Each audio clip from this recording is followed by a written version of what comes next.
Bismillahirrahmanirrahim. Uh, Langsung kita mulai, sudah 4:05. Terima kasih banyak sebelumnya untuk rekan-rekan semua yang sudah berkenan hadir pada acara sore hari ini. Alhamdulillah. Assalamualaikum warahmatullahi wabarakatuh. Izin memperkenalkan diri, saya Muhammad Iqbal Kurniawan. Saya dari Himpas UI, Departemen Kominfo. Alhamdulillah pada sore hari ini saya diamanahi untuk memoderatori acara pada sore hari ini yang insya Allah akan kita laksanakan bersama dengan Prof. Sergi dan ada Pak Banu nanti. Alhamdulillah beliau sudah berada di antara tengah kita dan kebetulan insya Allah pada sore hari ini akan langsung saya sebagai, mohon maaf, audio ulangi, saya Muhammad Iqbal sebagai MC dan moderatornya ada Mas Muhammad Iqbal Abdi Tanjung juga, namanya sama-sama Iqbal juga kebetulan. Beliau Ketua Himpas UI tahun ini. Insya Allah pada sore hari ini kita akan sedikit sharing dan berbincang mengenai kiat sukses menjalani kehidupan pasca sarjana kehidupan pasca sarjana, kurang lebih seperti itu. Tanpa langsung berlama-lama, ada baiknya sebelum kita memulai pada kegiatan pada sore hari ini, kita membaca basmalah secara bersama-sama. Bismillahirrahmanirrahim. Yang insya Allah akan dilanjutkan dengan pembacaan tilawah oleh Ahi Halib Budiman. Kepada Ahi Halib Budiman dipersilahkan. Monggo Ahi.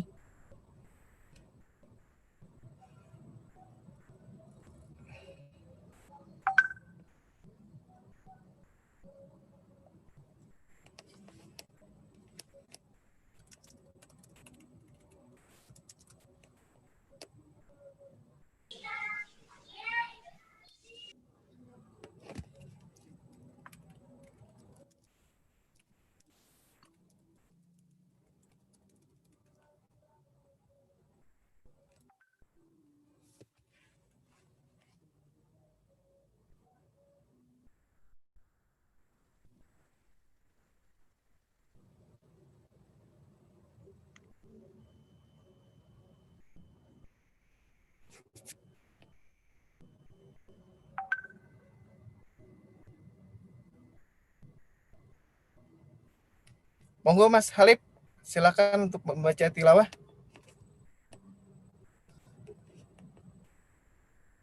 Iya, sebentar Mas Halibnya lagi sudah connect, tunggu katanya 1 menit lagi.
Monggo Halib, silakan untuk pembacaan tilawahnya dipersilakan. Assalamualaikum warahmatullahi wabarakatuh. A'udzubillahi samil alim minasyaitonir rajim. Bismillahirrahmanirrahim. Tabarakalladzi biyadihil mulku wa huwa ala kulli syai'in qadir. Alladzi khalaqal mauta wal hayata liyabluwakum ayyukum ahsanu amala. Wa huwal azizul ghafur. Alladzi khalaqa sab'a samawati tibaqa ma tara fi khalqir rahmani min tafawut farji'il basara hal tara min futur summa rji'il basara karratayn yanqalib ilaikal basaru khasi'an wa huwa hasir walaqad zayyana as-samaa'a ad-dunya bimasabiha wa ja'alnaha rujuman lis-sayatin وجعلناها رجوما للشياطين وأعتدنا لهم عذاب السعير وللذين كفروا بربهم عذاب جهنم وبئس المصير إذا ألقوا فيها سمعوا لها شهيقا وهي تفور تكاد تميز من الغيظ كلما ألقي فيها فوز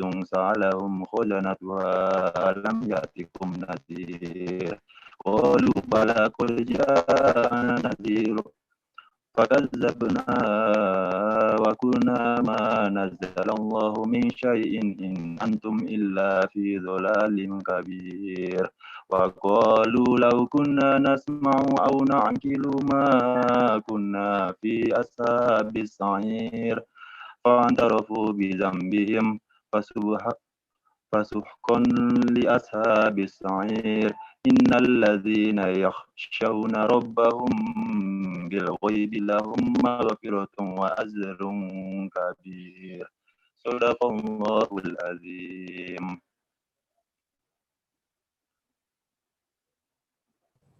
Alhamdulillah, terima kasih banyak Mas Arif atas pembacaan tilawahnya. Untuk tanpa lama-lama lagi, saya langsung berikan saja kepada moderator pada sore hari ini, Mas Muhammad Iqbal Abdi Tanjung. Sedikit memperkenalkan beliau. Beliau adalah Ketua Himpas UI tahun 2020 ini. Alhamdulillah belum lama ini beliau juga sudah menyelesaikan pendidikannya sebagai magister teknik. Jadi alhamdulillah beliau sudah resmi menyandang sebagai magister teknik. Untuk Mas Iqbal, tanpa lama lagi langsung dipersilakan. Monggo Mas Iqbal lanjut. Oke, terima kasih Mas Iqbal. Oke. Bismillahirrahmanirrahim. Assalamualaikum warahmatullahi wabarakatuh. Waalaikumsalam warahmatullahi wabarakatuh. Alhamdulillah, alhamdulillahilladzi nahmaduhu wa nasta'inuhu wa nastaghfiruh wa na'udzu billahi min sururi anfusina wa min sayyiati a'malina. May yahdihillahu fala mudhillalah wa may yudlil fala hadiyalah. Asyhadu an la ilaha illallah wa asyhadu anna Muhammadan abduhu wa rasuluh sallallahu alaihi wasallam la nabiyya ba'da amma ba'd. Puji syukur marilah sama-sama kita ucapkan kepada Allah Subhanahu wa taala yang masih memberikan kita nikmat karunia-Nya dan nikmat kesehatan sehingga kita masih bisa berkumpul ya walaupun secara online di forum webinar sore hari ini. Salawat berserta salam, marilah kita sama-sama ucapkan kepada Nabi besar kita, Nabi Muhammad SAW, kepada keluarganya, kepada para sahabatnya, kepada tabi'in, dan kepada seluruh pengikutnya sampai akhir zaman. Yang saya hormati para pembicara kita di sore hari ini ada Prof. Bambang Sergi Laksmono sebagai Ketua Program Studi Pasca Sarjana Ilmu Kesejahteraan Sosial FISIP Universitas Indonesia. Kemudian saya hormati juga Pak Banu Muhammad selaku dosen di Fakultas Ekonomi dan Bisnis UI dan juga sebagai pembina dari Himpas Universitas Indonesia yang sudah setia nih mendampingi kita dan membimbing kita sebagai organisasi di tingkat pasca sarjana. Kemudian yang saya hormati juga kepada teman-teman panitia yang telah mempersiapkan acara ini, kemudian kepada seluruh teman-teman mahasiswa baru atau mahasiswa yang mungkin sudah tidak baru lagi, ya yang telah bergabung di sore hari ini, yang telah meluangkan waktu dan kuota teman-teman semua, semoga menjadi amal kebaikan memberi manfaat kepada kita semua yang hadir di sini. Baiklah, sebelumnya saya ingin menyapa dulu nih kepada pembicara kita. Sama Prof. Bambang, apa kabar Prof? Alhamdulillah baik, Mas Iqbal. Terima kasih undangannya. Alhamdulillah. Lagi di mana nih Prof? Ini di rumah. Oh iya, alhamdulillah. Iya, kita nggak boleh kemana-mana. Iya, stay at home ya Prof ya. Alhamdulillah, makasih banyak Prof sudah ya bersedia bergabung bersama kita, membagi ilmunya. Semoga menjadi manfaat juga dan menjadi bagi Prof. Kemudian Pak Banu, apa kabar Pak Banu? Assalamualaikum semuanya, Iqbal. Assalamualaikum Prof. Saya Banu Prof. Bimbingannya nggak benar ini Prof. Iya, ketemu di sini kita. Aduh, ketemu lagi alhamdulillah nih di kondisi pandemi jadi hikmah juga ya. Jadi dari kita dari Himpas UI jadi sering ketemu nih sama Pak Banu. Minggu kemarin alhamdulillah udah ketemu juga. Minggu ini ketemu lagi. Ya minggu depan insya Allah ketemu lagi ya Pak Banu ya. Oh iya betul ya. Acara Himpas luar biasa Prof. Tiap minggu ada Prof. Wah, luar biasa emang. Sahabat luar biasa. Alhamdulillah dari teman-teman nih berdedikasi banyak nih teman-teman dari anggota Himpas UI ini. Oh iya, saya juga mau nyapa mungkin dari teman-teman dari Himpas kampus lain ya, yang tergabung dari Puskornas Himpas se-Indonesia. Selamat datang teman-teman. Yang mungkin mohon maaf ya tidak bisa saya sapa satu persatu nih. Baiklah, kita langsung masuk ya ke acara kita. Yang pertama itu ada pemaparan materi dari Prof. Bambang. Ya, sebelumnya saya akan bacakan dulu nih CV dari Prof. Bambang. Ya, Prof. Bambang adalah alumni dari Universitas Indonesia juga dari jurusan Ilmu Kesejahteraan Sosial.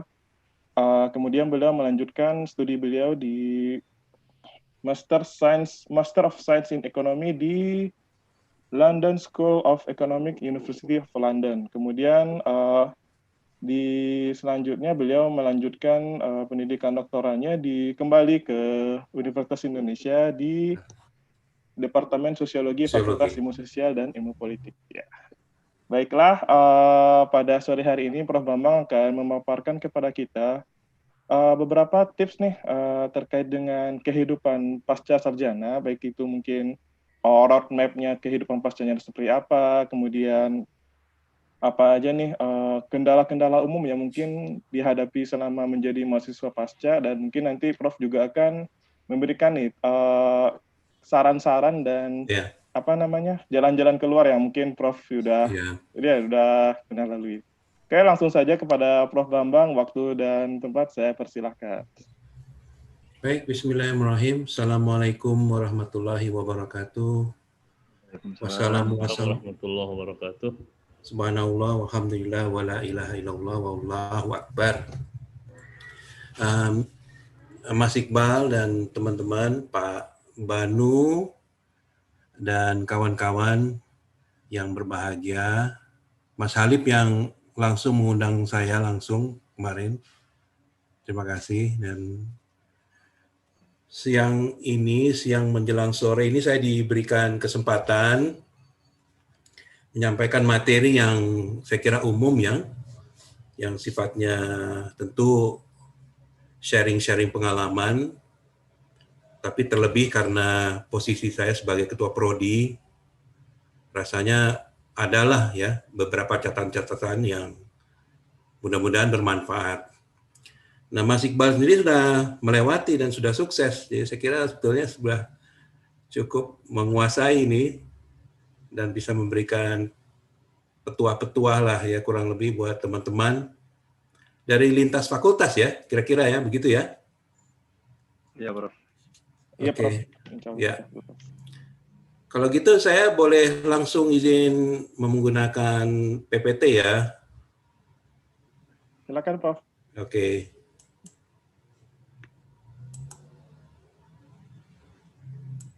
Ini izin ya Pak Banu. Ini lebih senior pengalamannya dari saya. Oke, kurang lebih inilah ya. Jadi mungkin saya mulai dengan gambaran kita lah. Dalam situasi ini semula berangan-angan dan kiranya telah berikhtiar penuh, dan sampailah pada hari ini kita sudah resmi menjadi mahasiswa pasca sarjana dari beragam ilmu dari 12 fakultas lah kurang lebih. Keterwakilan kita mudah-mudahan semua ada. Tapi saya kira memang menjadi mahasiswa UI itu juga membawa sebuah pekerjaan tertentu ya, artinya bukannya saya mau katakan beban, tapi adalah harapan yang besar.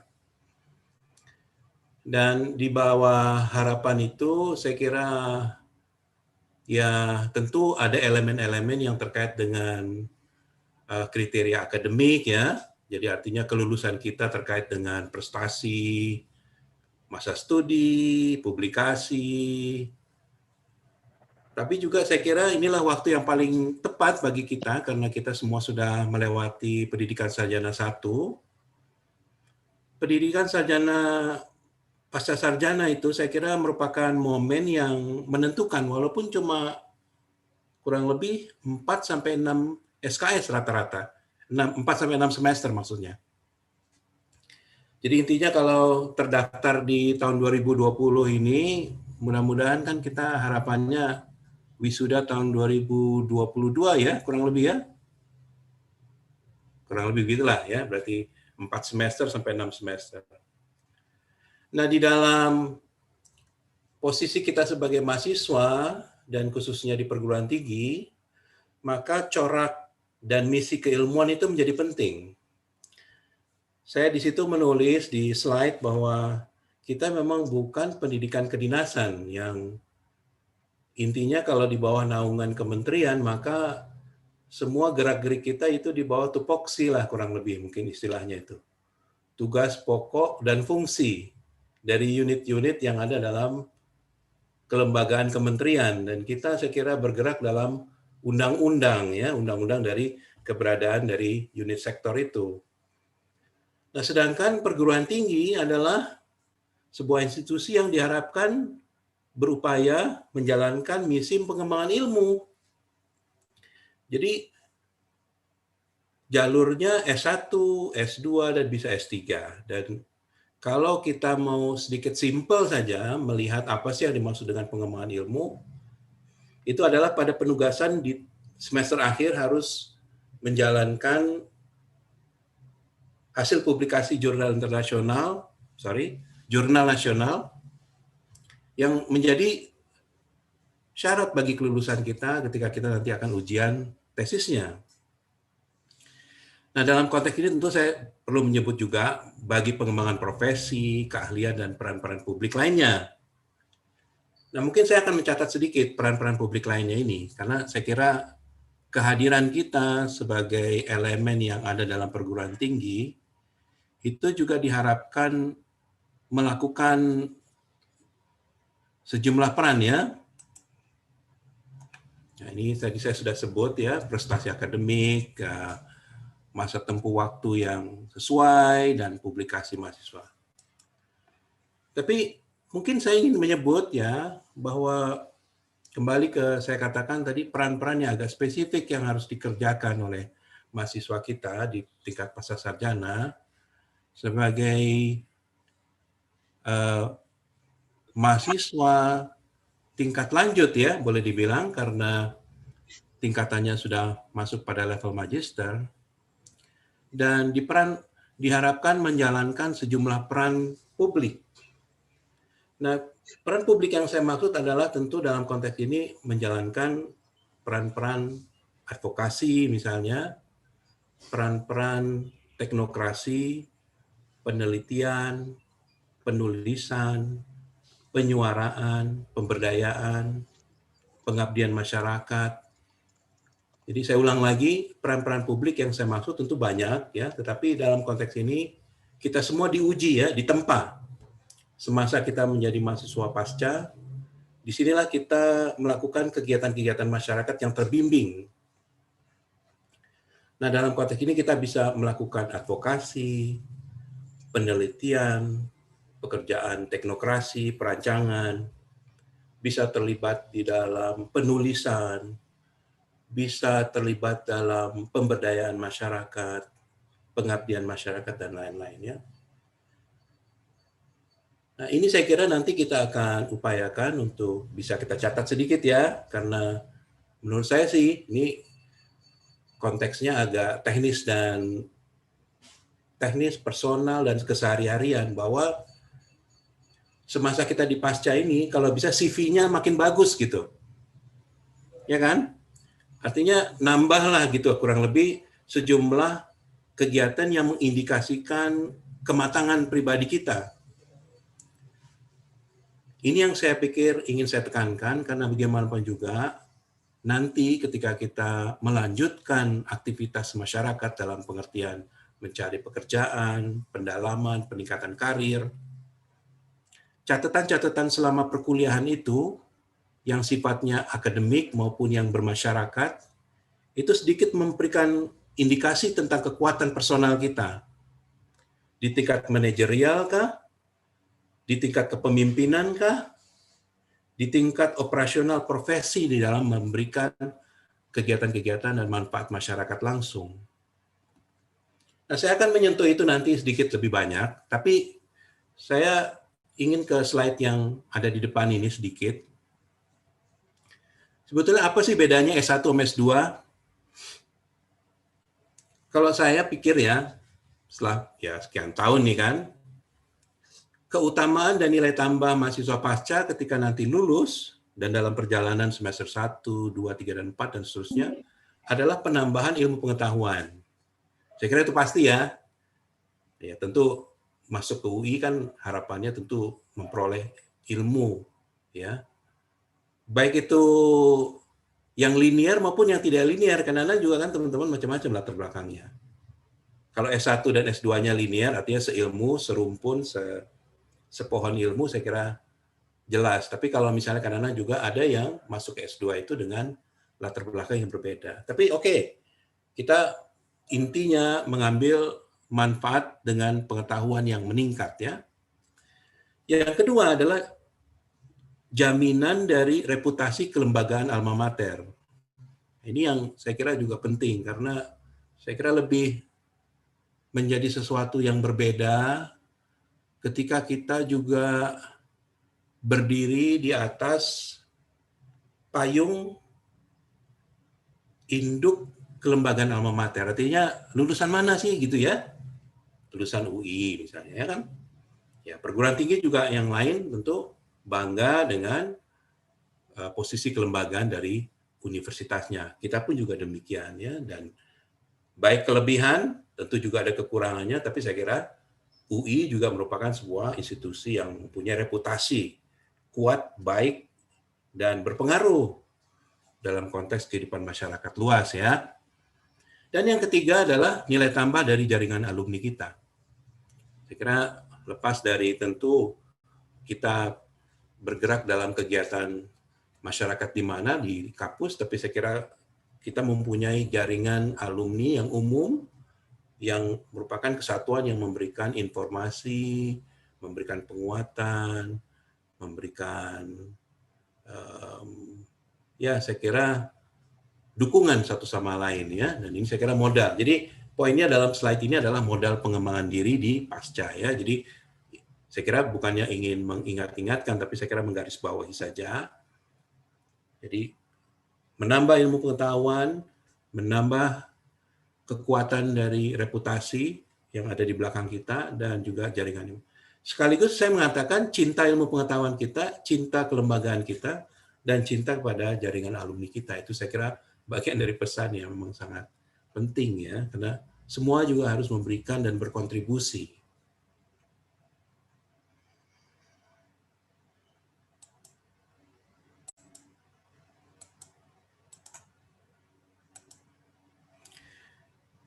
Nah, mahasiswa yang saya hormati, saya banggakan, dalam kesempatan ini saya ingin menyampaikan ada 3, ya, dan tentu ada banyak lagi yang lain, tapi menurut saya dari pengalaman rasanya sih 3 poin ini penting. Jadi kalau saya katakan kiat berhasil itu ada 3. Jadi pertama adalah ketahui tahapan atau roadmap studinya. Jadi ini penting banget karena kita harus tahu apa yang akan terjadi di semester 1, 2, 3, dan 4. Jadi kita bisa mempersiapkan diri. Kedua, kenali corak aktivisme intelektual yang hendak kita dorong. Jadi saya katakan CV kita juga akan terbangun dari sejumlah elemen yang detail tentang apa kegiatan-kegiatan tambahan yang sinambung dari S1 atau juga apa yang sangat spesifik kuat yang ada dari corak profesional kita yang mungkin relevan dengan konteks keilmuan maupun organisasi di dalam masyarakat ya. Yang ketiga adalah kuasai kendala umumnya. Nah, ini saya ingin jelaskan sedikit ya dari poin pertama ya, ini tentang ketahui tahapan roadmap. Nah, ini saya kira umum sekali dan mungkin di pembekalan di tingkat fakultas sudah diberitahu. Tapi saya ingin memberikan detail sedikit lah. Saya kira mungkin bagi kita yang ingin membayangkan sebetulnya apa sih yang akan terjadi di depan kita ini. Semester 1, semester 2, dan seterusnya ya. Termasuk ada tidaknya cuti misalnya ya. Nah, ini mudah-mudahan saya tidak bicara seperti seorang pembimbing akademik ya, tapi maksudnya ini kan sebetulnya mengingatkan saja. Dan saya pikir kalau saya di Prodi selalu mengingatkan bahwa roadmap ini menjadi penting gitu. Di semester pertama, tadi saya katakan kalau ilmunya linear tentu akan lebih mudah, tapi kalau tidak linear mungkin kita perlu adaptasi. Mengidentifikasi ruang lingkup kedalaman dan luasnya dari ilmu yang baru saja kita masuk dan kita jadikan sebagai induk keilmuan di pasca sarjana kita ini. Bangun prestasi kuliah awal, artinya membangun confidence. Jadi jangan di semester pertama IPK di bawah 3 misalnya gitu ya. Kalau di atas 3 kan rasanya ya gimana? Wah, oke juga nih gitu kan. Pokoknya bahagia gitu di semester pertama ya. Jadi pesan saya memang ya kembangkan prestasi kuliah awal. Bagi kawan-kawan yang tidak familiar pada ilmunya, memang perlulah sedikit mempersiapkan supaya tidak salah langkah, tanya-tanya juga dengan senior, sebetulnya apa saja dalam kuliah-kuliah semester pertama ini yang tips-tipsnya bisa kita ikuti gitu, supaya kita aman dan minimal dapat nilainya A- lah gitu ya, syukur-syukur bisa semua A gitu kan. Dan mulai fokus untuk tema dan topik tesis. Di beberapa fakultas saya tahu bahwa di semester 1 sudah diminta agar mahasiswa pasca sarjana itu menetapkan topik di tesisnya. Karena apa? Karena nanti dikaitkan dengan hibah penelitian yang ada di fakultas, di universitas, bagi publikasi jurnal. Jadi nanti di bawah bimbingan para dosen-dosen senior ya, itu mahasiswa dikumpulkan dalam rumpun tema yang sama untuk suatu penelitian induk. Dan penelitian induk itu diberi dana oleh universitas untuk melakukan penelitiannya dan dilanjutkan dengan sebuah janji, tapi semacam kontrak bahwa ini akan berujung dengan sebuah publikasi internasional. Nah, makanya sejak semester 1 udah dikejar-kejar tuh, judulnya apa, bikin proposal. Karena harus langsung masuk ke Direktorat Riset Universitas Indonesia untuk dibiayai di semester 2, semester 3 menulis, semester 4 lulus. Jurnal internasional. Nah, saya katakan tadi di beberapa fakultas ya, tidak semua. Tapi umumnya diminta untuk mengikuti pola itu.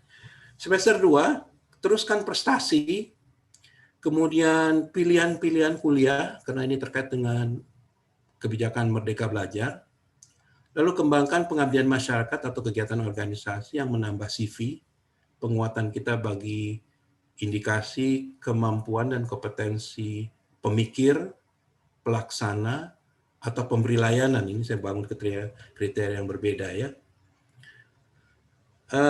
Semester 3, pertahankan IPK, tambah kegiatan profesional, keilmuan atau beasiswa tesis, pengabdian masyarakat, lalu perkuat topik riset, tesis menuju publikasi. Di semester 3 ini mudah-mudahan tidak ada kuliah yang harus diulang. Semester 4 mungkin ada yang mau cuti, karena memang di pasca ini banyak yang sudah bekerja, mungkin ada penugasan, atau mungkin ada yang cuti akibat keperluan keluarga, atau keperluan personal yang lain. Jadi saya tulis mungkin semester 4. Semester 5 penyelesaian tesis dan publikasi. Itu yang penting ya. Itu yang pertama. Jadi roadmap ini menjadi penting. Mahasiswa dan sahabat semua, saya kira ini menjadi catatan saya yang pertama. Yang kedua, kenali corak aktivisme intelektual. Nah, ini saya kira ingin mempertajam dan memoles apa saja kira-kira kegiatan yang akan didorong, yang kiranya akan memperkuat profil dari kelulusan dan juga profil dari minat personal pribadi, yang kalau ibaratnya kalau saya sering misalnya mahasiswa S2 datang ingin meminta surat rekomendasi misalnya. Rekomendasi untuk S3 misalnya kan, atau sekolah ya S3 itu bisa di dalam maupun di luar negeri. Nah, ini memang diperlukan sebuah CV yang kuat supaya kita bisa memberikan suatu penjaminan akan kekuatan mahasiswa itu pada level kekuatan pemikiran, pada level kepemimpinan manajerial, atau dalam level melakukan tugas-tugas profesional dari bidang keilmuannya. Misalnya bidang hukum, ekonomi, itu ada hal-hal yang spesifik dari bidang keilmuannya yang terkait dengan kontak dengan masyarakat ketika memberikan pelayanan langsung. Ya.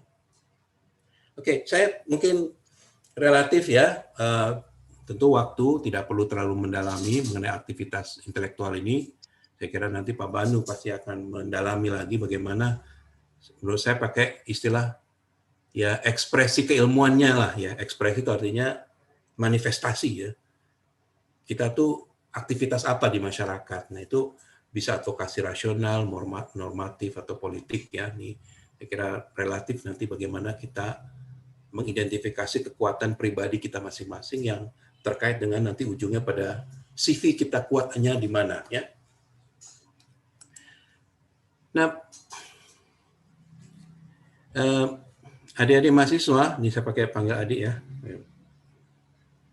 nggak apa-apa ya, karena saya umurnya udah cocok jadi senior, kakak, bahkan orang tua nih jangan-jangan ya. Jadi pertama adalah mungkin ya kuasai dulu ya situasi-situasi yang memang berisiko. Kalau di tempat saya umumnya memang hampir 50% umumnya sudah bekerja. Dan ketika selesai kuliah di semester 3, itu rasanya kuliah udah selesai gitu. Maksudnya mungkin saya artikan begini. Ada yang ngerasa ya ampun kuliah kok berat banget sih gitu ya. Semester 1 berjuang, semester 2 berjuang, semester 3 berjuang. Setelah kuliah wajib, kuliah pilihan udah selesai, mau ngaso nyari duit dulu misalnya gitu ya. Wah, itu deh udah mulai deh tuh menghilang. Hilang konsen maksudnya. Jadi udah nggak terlalu in lagi, tune in dengan tugas yang masih ada yaitu menulis tesis dan publikasi nasional ya, penulisan jurnal. Jadi kesibukan kerja itu menjadi hal yang menurut saya memang sangat menentukan. Ya maklumlah, kerja dari pagi jam 8 pulang jam 8 malam, ya kan tentu wajar juga ya pengen relax dengan keluarga, dengan anak, weekend juga masa ngerjain tesis sih gitu ya. Kapan buat keluarganya nih? Nah kan istri atau suami nanya gitu. Ini kok hari Minggu ngerjain tesis terus? Ya gitu kan. Nah itu mulai sensitif tuh di semester keempat tuh kalau udah mulai ada yang nanya pasangannya begitu kan.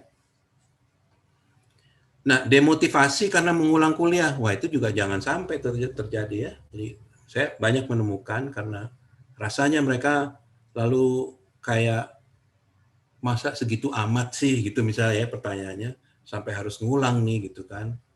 Nah ini demotivasi menurut saya ini juga penting ya harus jadi pesan saya jangan demotivasi. Terus selesai kuliah lelah dan melupakan tugas tesis tadi udah saya sampaikan. Lalu lemah komunikasi dengan pembimbing tesis ini bisa juga terjadi ya. Ya kadang-kadang sungkan. Ada yang ngerasa bahwa masa sih WA-in dosennya misalnya gitu ya. Atau kayaknya ganggu deh rasanya gitu ya. Atau ngerasa bahwa ini belum ada progres nih, masa mau nyampein apa ya. Lama-lama hilang deh komunikasinya. Dosennya juga kesel. Ini kok nggak ngubung-ngubungin saya sih, misalnya gitu kan ya. Nah, berikutnya terisolasi teman. Ya, jadi ini kalau misalnya teman-teman yang lain udah pada progres, ada yang udah ke lapangan, udah mulai nulis tesisnya, kemudian kita baru belum apa-apa, baru bikin pedoman wawancara dan seterusnya. Ini mulai agak sedikit terasa bahwa kita ketinggalan dan aduh lah, segen ngomong-ngomong sama mereka, bolak-balik ngomongnya tesis mulu loh, sedangkan saya belum selesai apa-apa.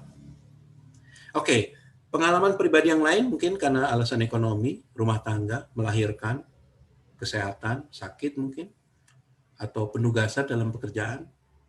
Dan yang terakhir, kendala COVID ya.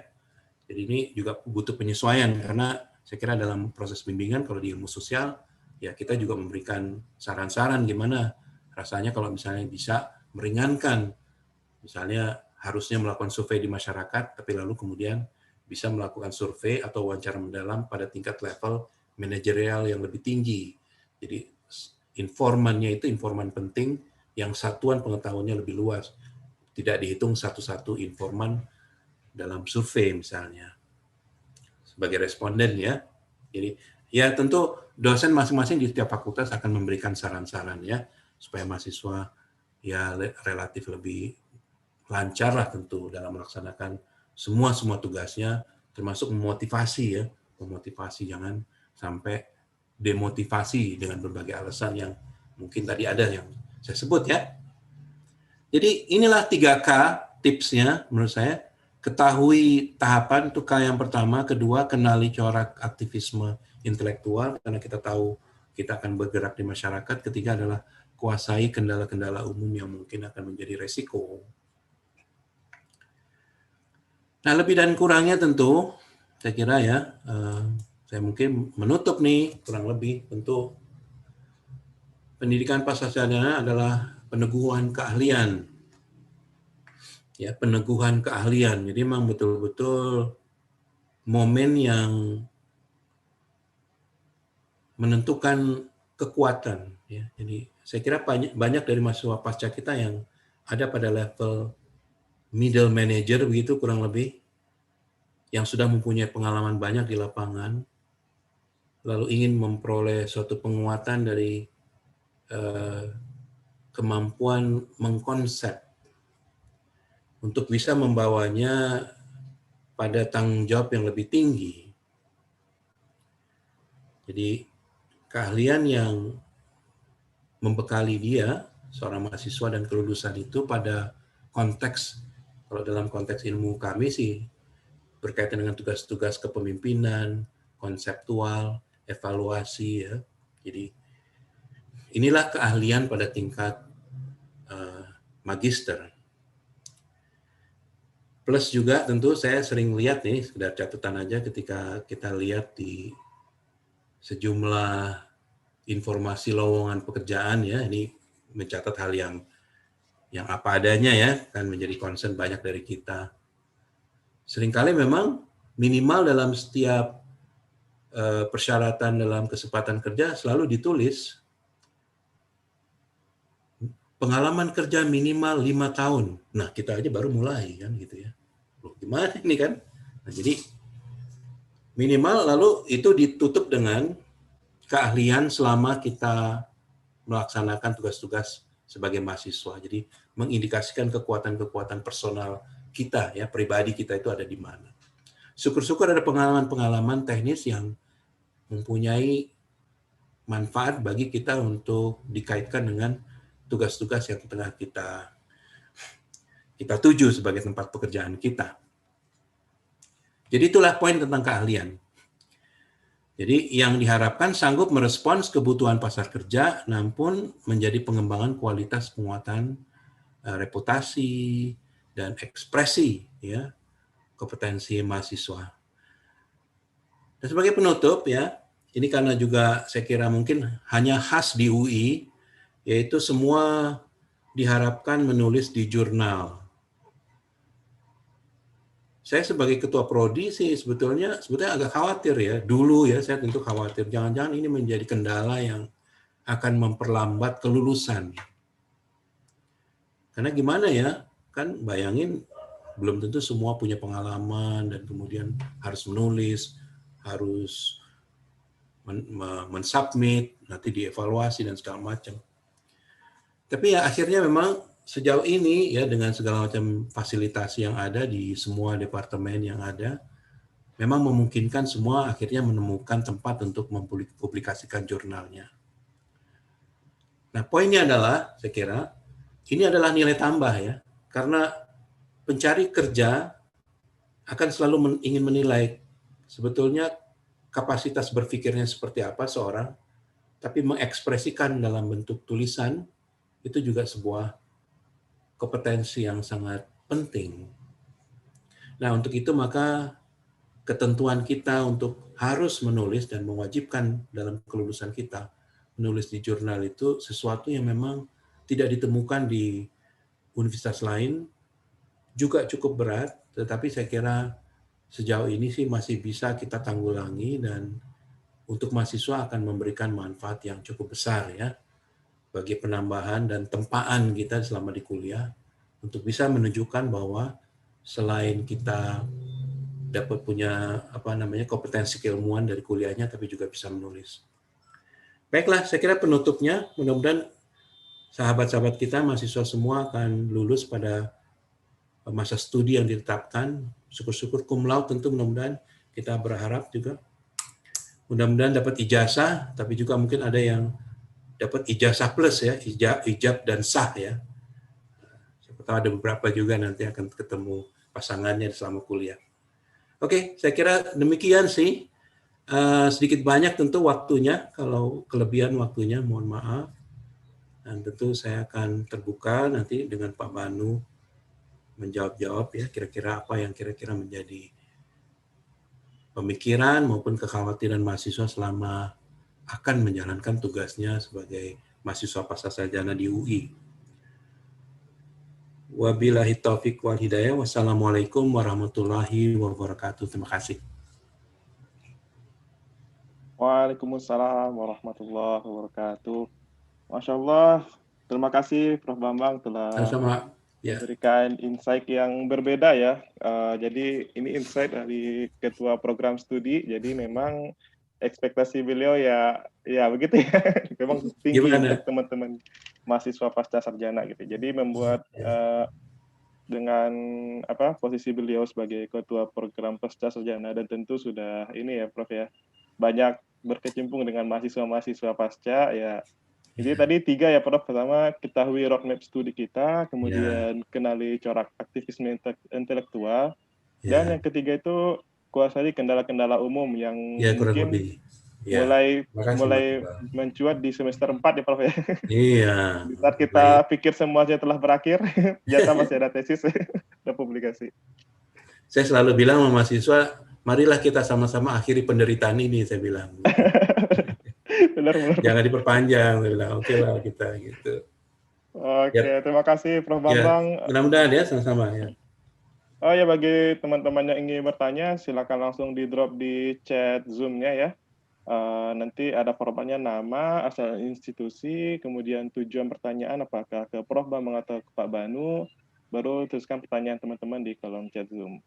Baiklah, selanjutnya pembicara kedua kita yang nggak kalah super itu Pak Banu Muhammad. Sedikit saya coba bacakan CV beliau ya. Waduh, panjang juga. Beliau juga adalah kepanjangan. Sarjana di FEB UI juga. Kemudian di S2, sekarang lagi mengajar di S2 FEB UI, dan beliau sekarang ini adalah pembina dari Himpas UI juga. Oke, langsung aja Pak Banu, waktu dan tempat dipersilakan kepada Pak Banu. Baik, bismillahirrahmanirrahim. Assalamualaikum warahmatullahi wabarakatuh. Alhamdulillah, salatu wassalamu ala rasulillah amma ba'd. Prof. Bambang Sergi yang saya hormati, ini promotor S3 saya. Jadi tipsnya tadi sebenarnya buat saya semua itu, Prof. Makasih, Prof. Enggak secara langsung loh, Pak Banu. Yalah, kita saling semangati aja. Ya, untung saya judulnya Kiat Sukses Kuliah S2, Prof. Jadi kalau S3 nggak merasa bersalah. S2 udah lewat, jadi udah.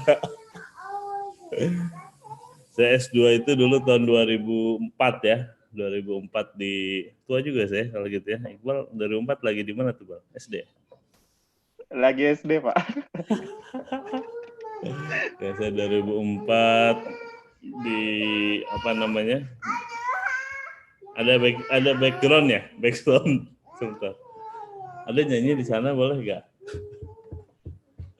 Ya ini luar biasa ini. Ada ini. Ini Pak Bambang kalau ada alasan S3 lama yang sebelah saya ini salah satunya. Alasan. Baik, bismillahirrahmanirrahim. Ya, jadi kalau kita bicara kuliah S2, sebenarnya yang paling penting kalau menurut saya kalau bicara kiat, yang pertama adalah mulai dengan niat yang baik. Karena memang niat itu jadi penentu ya, kalau dalam bahasa agama kita innamal a'malu binniyat. Jadi penting sekali bagi kita untuk memantapkan, meneguhkan niat di hati kita. Dan tentu tujuan kita mencari ilmu yang paling pertama adalah untuk menaikkan derajat kita di hadapan Allah. Al-Quran surat Al-Mujadilah ayat 11 mengingatkan kita, yarfa'illahu alladzina amanu minkum walladzina utul ilma darajat. Kalaupun ada kemudian side effect duniawi gitu ya, gaji segala macam gitu ya, ya itu biasa aja. Dan itu tidak sebanding dengan keberkahan ilmu yang kemudian Allah berikan kepada kita. Ketika Allah tinggikan derajat kita, maka itulah kemuliaan yang paling tinggi. Itulah kenapa alasan saya termasuk orang yang agak malas nyari beasiswa. Kalaupun saya nyari beasiswa dulu zaman S1, duit beasiswanya itu biasanya saya kasih ke FSI gitu ya, ke LDKF gitu. Kenapa? Karena buat saya kalau saya bisa nyari, maka di antara belanja yang paling diberkahi itu kata Nabi belanja untuk ilmu. Jadi kalaupun dapat beasiswa itu pembuktian akademik aja kalau kita itu punya kelayakan.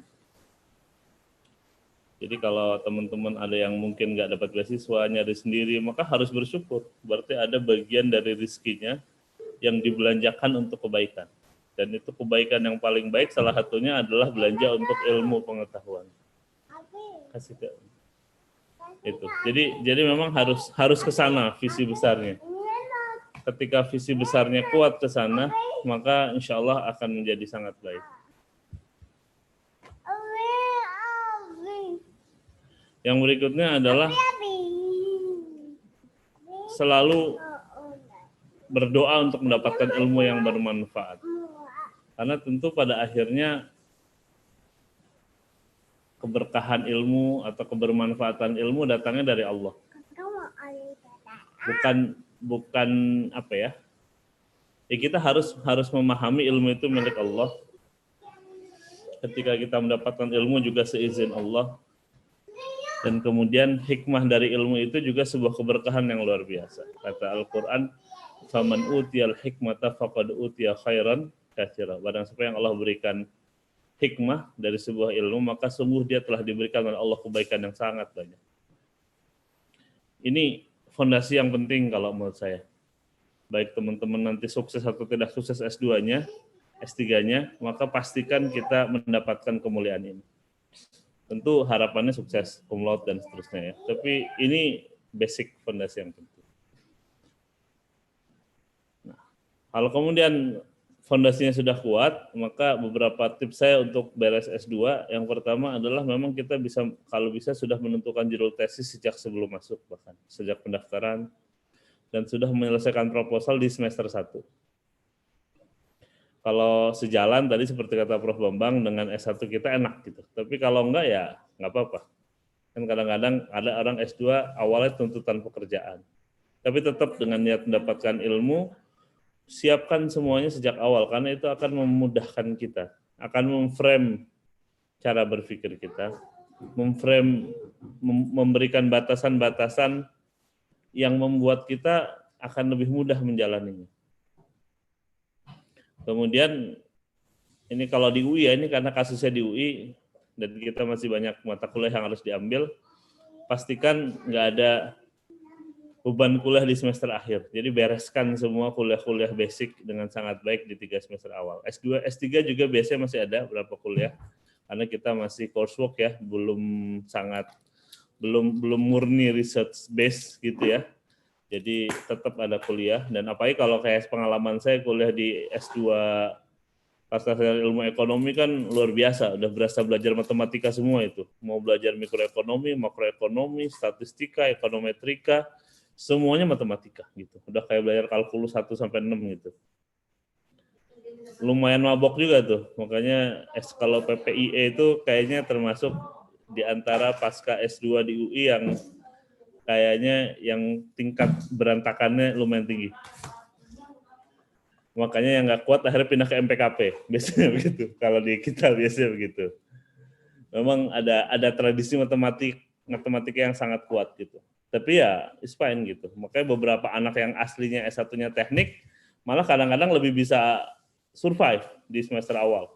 Cuma nanti pas tesis kedodoran karena kan logika ekonominya tetap harus masuk, memahami masalah, memahami ya konteks apa namanya metodologi penelitian di ekonomi kan khas sekali gitu ya. Jadi memang mau nggak mau harus kuat. Tapi kalau udah beres nih 3 semester itu lega sekali. Walaupun kadang-kadang tadi betul kata Prof Bambang, kadang-kadang saking leganya habis itu pengen istirahat. Nah begitu pengen istirahat itulah masalah itu muncul biasanya. Terus nggak beres-beres. Kuliahnya 3 semester, bikin tesisnya 3 semester. Itu juga udah plus cuti itu biasanya. Apalagi kayak misalkan S2 di Pasca, mungkin beberapa teman yang di sini Pasca ilmu ekonomi, beberapa kan memang beasiswa Bappenas, beasiswa ini itu langsung dari institusinya ya. Jadi kadang-kadang ada pekerjaan juga di institusinya. Dan institusi itu kadang-kadang hanya membatasi maksimal 4 semester. Serba salah kalau belum 4 semester beres, akhirnya mau nggak mau pas mulai semester 5, bukan karena pengen nyari duit, tapi memang dipaksa karena kontraknya memang semester 5 mesti harus udah kerja normal lagi. Begitu kerja normal maka rutinitas pekerjaan udah mengganggu semua kerja-kerja akademik yang seharusnya kita tuntaskan.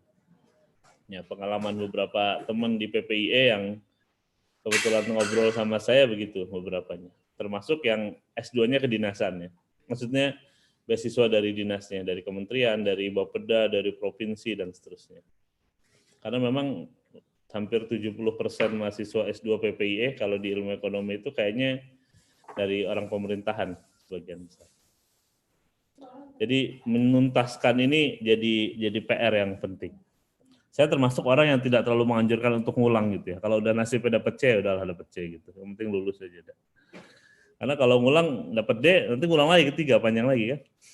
Karena nggak diambil yang terbaik. Kalau di FE, saya nggak tahu kalau di tempat yang lain. Yang terakhir itu yang diambil. Jadi kalau udah sama ya. Jadi kalau udah enggak ya udah tuntaskan aja, fokusnya yang lain. Tapi tentu dengan persiapan yang baik, insya Allah bisa lebih baik ya.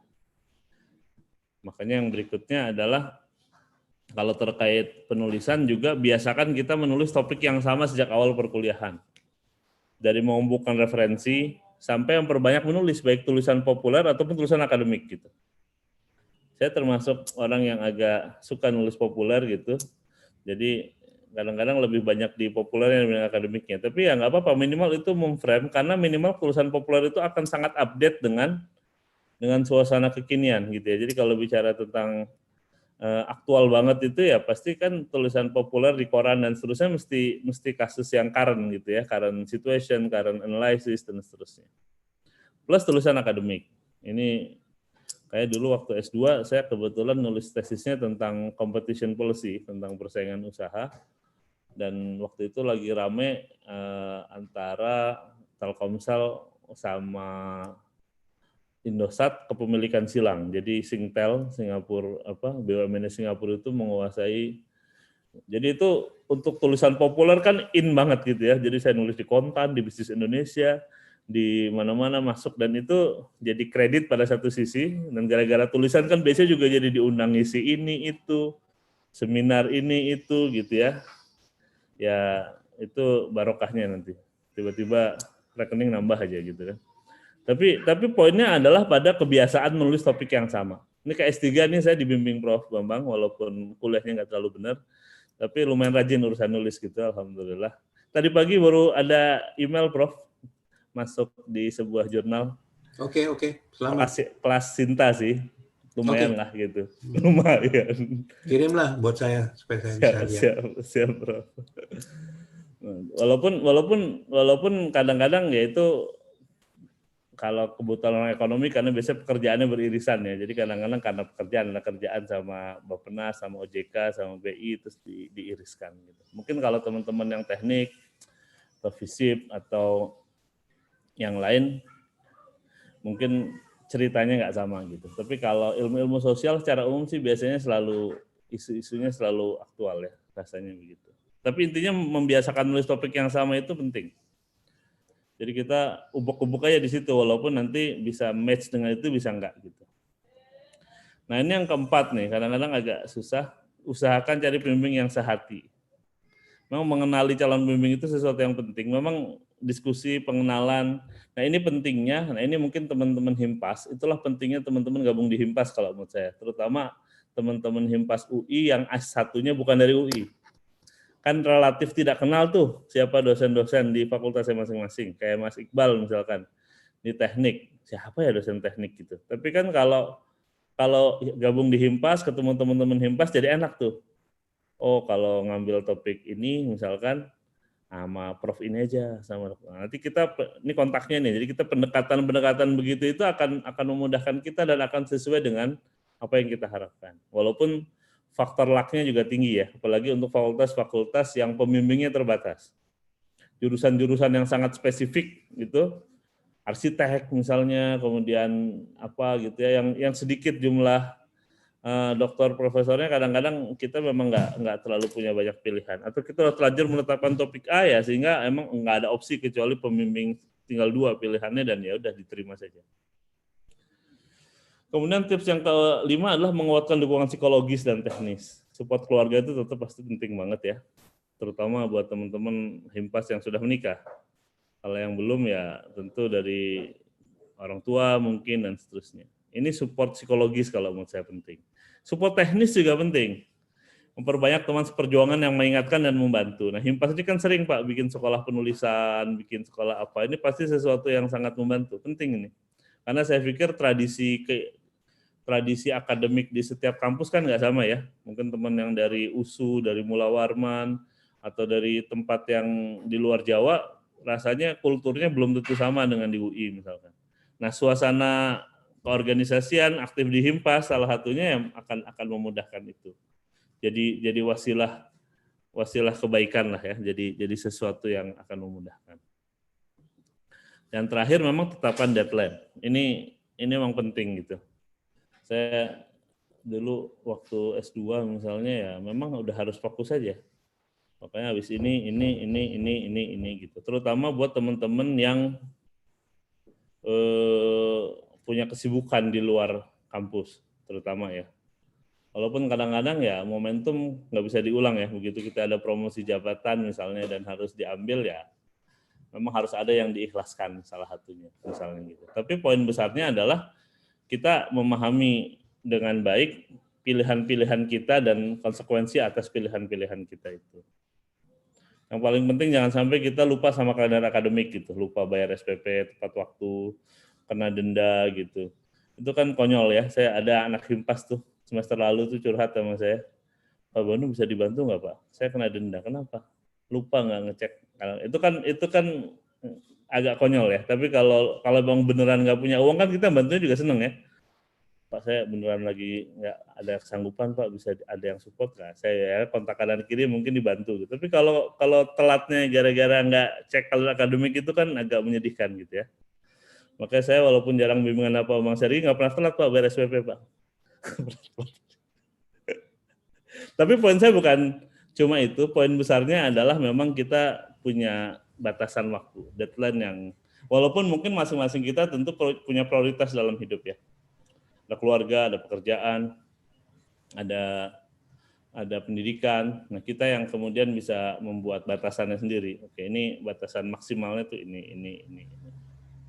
Ya, beberapa orang mungkin perlu ketat, beberapa orang bisa agak loose dan seterusnya, sepanjang masih dalam track untuk tetap optimal itu yang paling penting. Satu hal yang penting jangan pernah meniatkan untuk tidak lulus gitu. Jangan sampai demot dan kemudian adalah saya menyerah aja gitu. Padahal pintunya masih terbuka sebenarnya.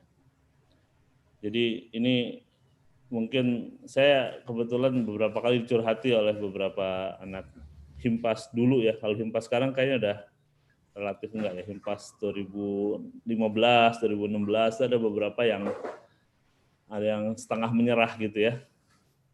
Tapi alhamdulillah ada satu yang sukses saya semangati. S2 di FE kebetulan gitu. Dia sampai ngulang ikut simak lagi, Pak. Alhamdulillah. Jadi tahun pertama fail, tapi kalau dia ngambil lagi kan ada beberapa kuliah yang bisa di waive nilainya kan sebenarnya kan, bisa diambil. Saya bilang kalau niat lulus terusin aja, ulang lagi, simak lagi, masuk lagi. Alhamdulillah gitu. Ya semua orang punya tantangannya masing-masing, punya apa ya, keunikan tantangannya masing-masing, dan yang paling penting adalah kita punya batas waktu yang memudahkan kita membuat ukuran. Mungkin itu karena judulnya kiat ya, yang teknis-teknis saja. Semoga bisa menjadi pengantar diskusi yang baik. Saya kembalikan ke Mas Iqbal. Terima kasih. Assalamualaikum warahmatullahi wabarakatuh. Waalaikumsalam. Waalaikumsalam warahmatullahi wabarakatuh. Terima kasih banyak Pak Banu atas sharing-sharingnya. Sangat banyak ya poin-poin penting yang kita dapatkan dari Pak Badu dan juga Prof. Bambang. Baiklah, langsung aja ya Pak. Kita coba lihat kolom komentar netizen. Jadi ya, pertama ada pertanyaan buat Prof. Bambang nih Pak, dari Mas Halib nih. Saya bacakan ya Pak. Pertama, bagaimana trik agar hubungan antara pembimbing tesis dan mahasiswa terus langgeng? Karena dalam beberapa case, pembimbing sulit dihubungi atau membalas hasil revisi tesis yang dikirim mahasiswa. Itu pertanyaan pertama. Kemudian pertanyaan kedua, jika boleh bertanya di luar konteks diskusi, saya ingin bertanya tentang isu Papua, karena sebagaimana yang kita ketahui, Prof. Bambang kan ketua tim peneliti UI untuk isu Papua. Pertanyaannya bagaimana Papua tanggapan Center. Prof? Iya, emang. Wah, ya, oke. Ya, jadi pertanyaannya bagaimana tanggapan Prof terkait isu Papua di era nawacita Pak Jokowi jilid 2? Akankah situasi Papua membaik dan punya masa depan yang lebih cerah? Silakan Prof. Ya, sebelum ke pertanyaan, Pak Banu kan kalau nggak salah ada skema penelitian putih ya. Iya, betul. Nah, Pak Banu kan juga termasuk yang dapat ini ya, kalau nggak salah skema itu ya. Saya sebelum jalan. Yang putih saya nggak ikut, Prof. Saya ngambilnya yang lain, Prof. Oke. Mahasiswa bimbingan berarti ada juga yang menulis. Ada. Saya ada 3 mahasiswa bimbingan S1 yang ngambil ini, yang di bawah saya. Oke. Mengenai ini Mas Halib ya, jadi memang pada level tertentu pembimbing itu kan personal ya. Jadi dalam pengertian memang karakter orang itu beda-beda ya. Jadi ada yang pertama load kerjanya banyak apa tidak. Ada memang dosen yang tidak merespon karena pekerjaannya banyak banget gitu ya. Jadi penuh. Butuh giliran gitu kan bayangannya untuk bisa sampai ke input atau permintaan si mahasiswa itu. Kedua adalah gayanya memang, apakah memang personal dalam pengertian private atau tidak ketika dihubungi dengan WA misalnya. Jadi saran saya misalnya ya memang yang paling netral itu email ya, dan tercatat. Jadi apapun yang kita sampaikan itu bisa di-retrieve, bisa kita record. Jadi ada tanggal, ada waktunya. Jadi itu saya kira yang paling menengah ya, karena di samping itu bisa lewat telepon, bisa lewat WA, bisa minta ketemu ya. Atau yang memang yang ekstrim yang sebelah kanannya lagi adalah memang kita benar-benar harus seperti zaman dulu, ngirim dokumennya, naskahnya, in print, kemudian harus dibaca, diberi komentar, baru ketemu. Itu gaya konvensional lah yang dulu. Tapi itu bergerak sih. Tapi memang gaya orang beda-beda. Jadi ada yang sangat ekstrim, perlu in print dan ketemu, tapi juga ada yang bisa lewat telepon aja. Jadi itu saya kira tipsnya dalam pengertian kenalilah gaya dari dosen yang bersangkutan. Yang kedua mengenai Papua, jadi tahun 2012 saya menginisiatifkan berdirinya Papua Center, jadi sebuah unit pengkajian multidisiplin tentang isu pembangunan di Papua. Saya bikin bunyi motonya menjadikan Papua Center ya sebagai jembatan akademik bagi kemajuan di Papua. Nah, saya garis bawahi moto itu karena menjadi jembatan akademik, karena kalau bukan akademik itu politik. Jadi kalau kita nggak tulis itu, nanti ditanyain langsung, ini pro merdeka apa enggak gitu. Jadi kalau jembatan akademik mau merdeka mau enggak, kan semua orang butuh pendidikan. Jadi kita membantu Uncen ya menjadi partner ya, Universitas Cendrawasih, dosen-dosennya, exchange mahasiswa. Jadi kita sempat dulu mengadakan pertukaran mahasiswa Uncen semester akhir tinggal di rumah dosen-dosen. Dan akhirnya ada yang alumninya itu udah ada kerja di Menko Polhukam, ada yang jadi wartawan senior di Cendrawasih Pos, ada yang menjadi wira swastawan dan lain-lain. Jadi itu tetap menjadi anak saya sih sebetulnya ya. Ya kita panggil dia anak ya, mereka panggil saya bapak. Nah lepas dari itu, saya kira yang menjadi penting ya, mungkin buat saya sih, mungkin saya sharing buat kawan-kawan soal Papua ini. Persoalan Papua ini kan lintas generasi. Maksudnya dari tahun 70 ya, 80, 90 udah 30 tahun masalahnya belum selesai-selesai. Nah, bagi saya yang penting lewat Papua Center itu Mas Halid membangun generasi penerus orang-orang yang mempunyai pengertian yang cukup untuk merespon isu Papua. Jadi selama ini sebenarnya yang tahu isu Papua cuma elemen dari TNI dan polisi. Kita semua nggak ada yang tahu. Nah, mungkin poinnya adalah jangan sampai mengulang kesalahan Timur Timur ya dulu. Kita semua nggak peduli. Kalau mau lepas ya nggak apa-apa, siapa juga yang rugi. Begitu juga nih di konteks Papua. Nanti kalau mereka merdeka, mungkin jangan-jangan kita semua hampir 100% dari teman-teman kita yang hadir hari ini kalau satu saat ditanya, kalau Papua merdeka gimana? Ya udah biarin aja. Nah, misalnya gitu ya. Nah, jadi ini membangun kepedulian dan pemahaman yang benar tentang persoalan di Papua. Dan kita nggak bisa bilang yang salah itu benar, tapi yang benar juga salah, tapi masing-masing dari elemen stakeholder kita ini memang nggak ada yang sempurna juga lah gitu lah. Dan saya kira ini yang mesti kita akui dan sama-sama mencari titik konsensus. Demikian Mas Alif. Mas Iqbal gitu kira-kira jawabannya. Ya, Prof. Terima kasih Ya. banyak, Prof. Bambang.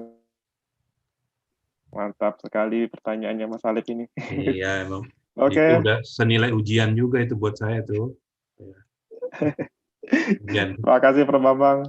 Ini ada pertanyaan lagi, Prof. Dari Miftah, jurusan Sistem Informasi. Pertanyaannya untuk Prof. Bambang, untuk pengabdian masyarakat itu biasanya kita sebagai mahasiswa mencari sendiri atau biasanya dari fakultas Prof yang menyediakan? Mohon koreksi Pak Banu, setahu saya sih kalau memang di S2 itu unitnya kegiatannya jatuhnya di dosen ya. Kalau di S1 memang mungkin ada pengabdian masyarakat. Tapi kalau di S2 kita mendapat hibah dari UI itu untuk pengabdian masyarakat berdasarkan usulan dari para dosen. Nah, jadi para dosen itu sih sebenarnya yang memang punya tanggung jawab untuk istilahnya mengajak mahasiswa S2-nya sebanyak mungkin. Terlibat langsung maupun tidak langsung. Nah, kebetulan saya juga ngajak nih Mas Halid nih. Saya ada tim penelitian tentang perbatasan, jadi studi perbatasan di Papua, Timor Leste, sama Kalimantan, Malaysia. Beberapa kali sih udah kita undang, terakhir Mas Halid dan kawan-kawan dari mahasiswa S2-nya hadir di webinar yang kita adakan untuk narasumber dari penelitian kita tentang ahli-ahli tentang masalah border management ya, manajemen wilayah perbatasan. Ya, kurang lebih lah ya gitu. Jadi tugasnya dosennya gitu. Intinya gitu ya, Mas Iqbal. Ya, Prof. Oke. Jadi intinya memang hibah itu dari dosen yang memang nantinya mengajak mahasiswa-mahasiswa ya Prof ya, Ya, kalau bisa. untuk terlibat di pengabdian itu nanti. Syukur-syukur dari bisa bikin hibah-hibah. tesisnya dari situ. Mm-mm.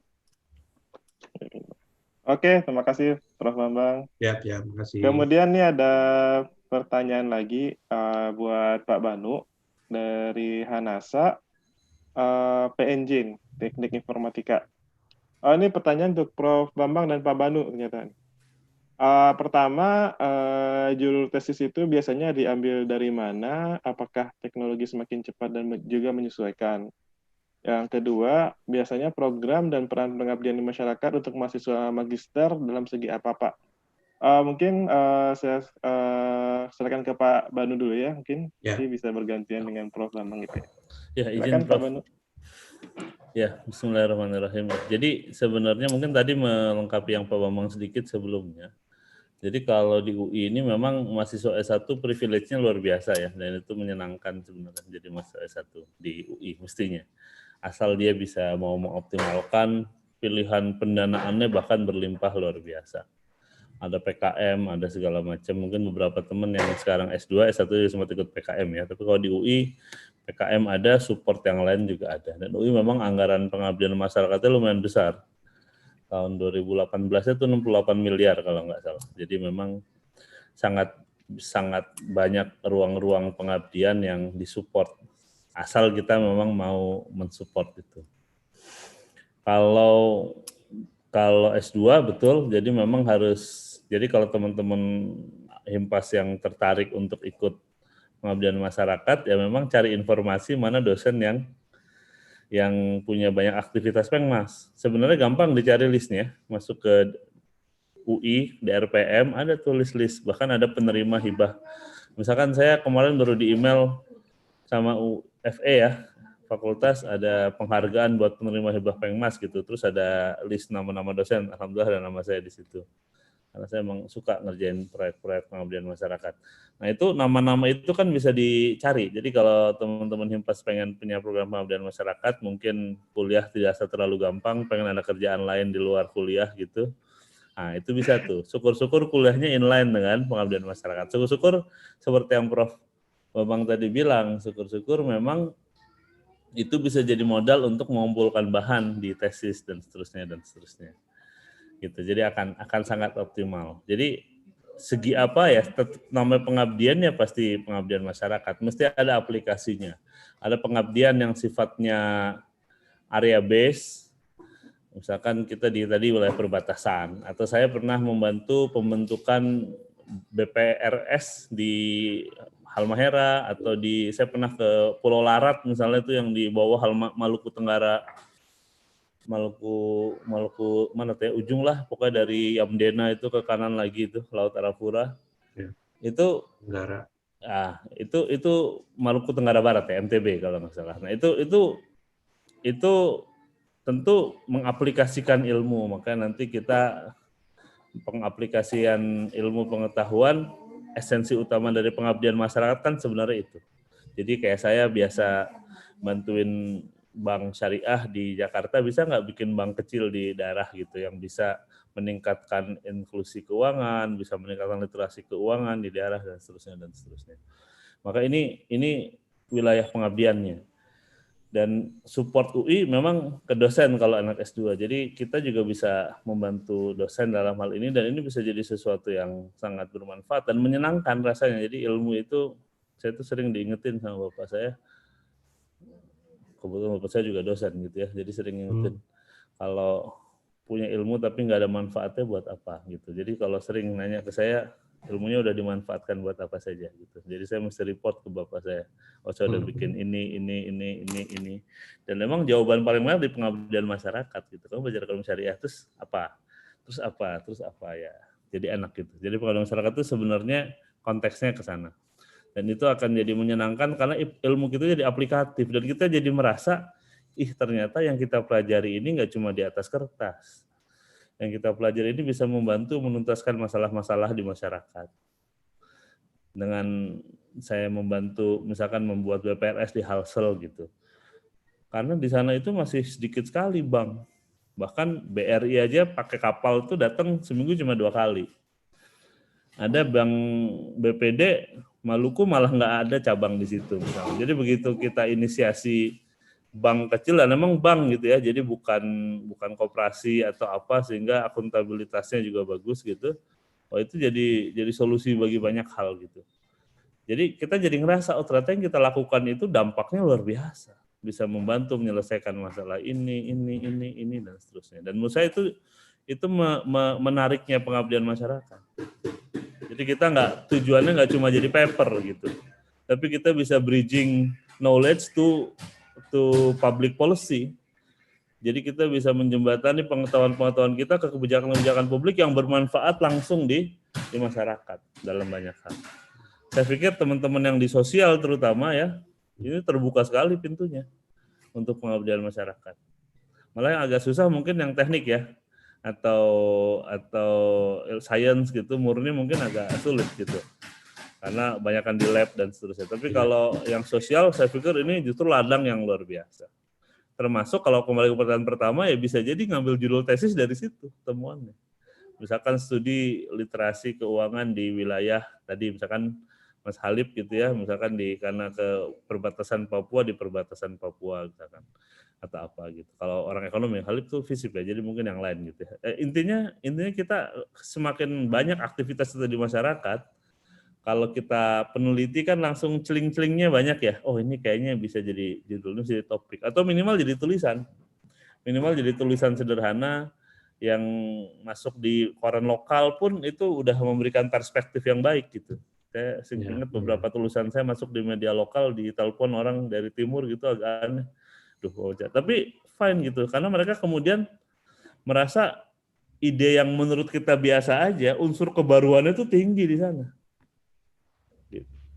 Atau misalnya konteks inovasi pada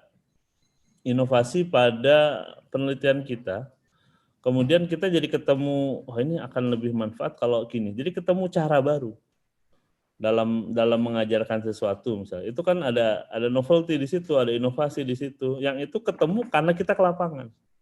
Yang kalau kita nggak ke lapangan nggak ketemu. Saya misalkan studi tentang wakaf nih, S3 bareng Pak Bambang Sergi. Tadinya BWI, ke Muhammadiyah, terus ke yang lain. Jadi begitu kita turun satu-satu, terutama sebelum COVID ya, karena wawancara banyak itu sampai menurut saya bahkan kadang kita jadi bingung, keberlimpahan informasi itu kan juga lebih rumit dibanding kekurangan informasi ya. Tapi minimal dengan berlimpah informasi kita jadi tahu, oh ternyata kita bisa loh masuk ke sisi ini. Maka bahkan sampai saya mengajukan perubahan judul ke Pak Bambang misalnya gitu. Walaupun gara-gara berubah judul jadi nggak maju-maju Pak, mohon maaf Pak. tapi poinnya adalah kita kemudian ketemu sebuah cara yang dia manfaatnya lebih besar. Yang kalau kita cuma di atas kertas saja, di atas meja, cuma baca nulis gitu, ngumpulin referensi dan seterusnya, kita nggak akan ketemu suasana real yang kita lihat. Jadi memang itu sesuatu yang menyenangkan insya Allah kalau memang kita bisa dibimbing oleh dosen yang banyak aktivitas pengabdian masyarakatnya. Mungkin itu Pak Bambang mungkin bisa melengkapi, monggo. Pak Banu kan juga inisiator dan founder wakaf klinik dokter gigi itu. Betul Bro. Belum ceritain. Soalnya anak saya juga kerja di situ. Siap Bro. Alhamdulillah. Masya Allah, mantap. Ya, jadi silakan, itu kalau nggak praktek itu nggak ketemu Prof. Ternyata ngumpulin duit sekian M itu ternyata nggak sulit-sulit amat juga misalnya. Oh, iya. Gitu. Mantap ini. Benar. Itu kalau nggak dilakukan nggak ada ceritanya. Begitu dilakukan jadi cerita. Ya, makasih Prof. Insya Allah. Luar biasa ya. Senang sekali saya. Bangga juga ya. Jadi saya kebetulan juga mimpin bergulir satu penelitian tentang kesenjangan digital. Jadi orang Inggris bilang digital divide ya. Jadi buat tadi sahabat yang dari ilmu TI ya, teknologi informasi dari Fasilkom. Tadi kan bertanyanya pengabdian masyarakat itu seperti apa. Jadi saya kira memang yang kita perlukan itu ya, memang komunikasi lintas ilmu. Jadi persoalan kesenjangan digital, soal akses, kualitas, volume,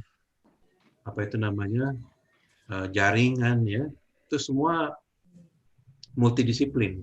Kita di sosial ngomong kontennya, tapi backbone jaringan komunikasinya itu kan teknologi informasi. Jadi sekarang ini pemerintah lagi menggulirkan kan kebijakan tentang pembangunan jaring timur dan barat, ring palapa namanya. Nah ini yang tengah kita dalami nih, progresnya seperti apa, karena ternyata bersinggungan dengan ilmu ekonomi juga, bahwa jaringan palapa ring ini ke wilayah timur dan barat akhirnya diserahkan kepada provider-provider yang punya otonomi di dalam distribusi, komunikasi, internet, dan lain-lain. Dan setiap provider menetapkan harga yang berbeda-beda. Jadi ada indikasi memang wilayah-wilayah tertentu nyedot pulsanya lebih kencang dibanding wilayah yang lain. Nah itu juga jadi masuk politik juga kan, karena siapa yang memegang kuasa provider untuk jaringan tertentu, wilayah Maluku, Papua, wilayah Kalimantan, Sulawesi, dan itu punya BUMN yang beda-beda lah gitu. Jadi kalau ditanya apa sih bentuknya kalau untuk pengabdian masyarakat di teknologi informasi Fasilkom, yaitu kaitan dengan digital divide, content development, pengembangan konten, akses dan kualitas, volume, soal cloud computing. Kemarin ini saya juga diajak ngobrol soal bagaimana aplikasi-aplikasi apa namanya, ya saya juga baru belajar itu ya, cloud computing ya. Ada Pak Iqbal, Mas Iqbal. Nah jadi intinya itu satu. Yang kedua, Fasilkom bantu Kesos ya di kesejahteraan sosial untuk sistem pemantauan supervisi praktikum. Jadi ini udah jadi satu apa ya, hasil yang keren banget nih. Kita di fakultas jualan itu terus kalau setiap rapat cerita bahwa kita kolaborasi dengan Fasilkom nih. Jadi anak-anak yang magang yang melakukan praktikum di yayasan-yayasan itu sistem pemantauan kerja jarak jauhnya, reportnya juga udah dibikin sistemnya ya. Jadi kita terima kasih juga. Oke, jadi kalau soal bentuknya gimana nanti kita bisa diskusi lebih lanjut. Terima kasih. Oke. Masih Ya, terima kasih banyak Prof. Bambang dan Pak Banu atas jawabannya, luar biasa sekali ya. Oke, ini ada pertanyaan ya, mungkin ini pertanyaan terakhir ya, karena kita sudah dipepet waktu juga. Ini untuk Prof. Bambang dan Pak Banu juga. Jadi dari Mbak Hanif Audina dari UI. Beliau ini alumni Pak, alumni pasca sarjana. Jadi pertanyaannya bagi yang sudah lulus S2, apakah bisa mengikuti proyek pengabdian masyarakat yang ada di UI yang dipegang oleh dosen? Apakah ada perjanjian khusus atau bagaimana, padahal kita tidak sedang berkecimpung di UI atau bekerja di lingkungan UI? Ya sebenarnya ini juga pertanyaan titip dari saya juga sama sih Prof, karena ketika kita sudah lulus, apakah masih bisa nih berkecimpung untuk pengabdian masyarakatnya? Oke, silakan ke Prof. Bambang dulu, Prof. Silakan. Saya kira sih mungkin nggak bisa bilang enggak gitu ya. Kita sih harus open terus. Saya ada satu kegiatan di NTT, alumni juga ada dua yang ikut. Tapi yang satu memang kaitannya dengan MPKT. Jadi dia dosen MPKT walaupun bukan dosen tetap ya. Alumni tapi dosen tidak tetap. Gitu. Ya paling nggak adalah sedikit-sedikitnya bisa kita kait-kaitkan. Lebihnya penugasan lepas saja mungkin nanti paling nggak di dalam subunit kegiatan penelitian itu ada kontribusi dari teman yang kita minta, nanti kalau kita bikin terbitan nama dia kita masukkan dalam jurnalnya atau chapter dalam buku gitu. Jadi terbuka aja lah maksudnya. Oke, siap Prof. Mungkin Pak Banu, Pak. Ya, Silakan Pak Banu. Bismillah. Saya sih belum pernah ya. Kebetulan memang selalu ngajaknya yang ada di kampus ya. Tapi mungkin harus dibaca lagi tuh aturannya. Tapi mestinya sih nggak ada larangan ya Prof ya. Aneh juga sih kalau dilarang-larang gitu. Karena saya pikir peneliti utama atau pengabdi utama itu ya diberikan kekuasaan secara penuh untuk memilih siapa yang membantu di lapangan. Seperti misalnya partner ini. Jadi saya dulu pernah, tapi saya nggak tahu itu melanggar apa enggak karena saya waktu itu memang punya kebutuhan.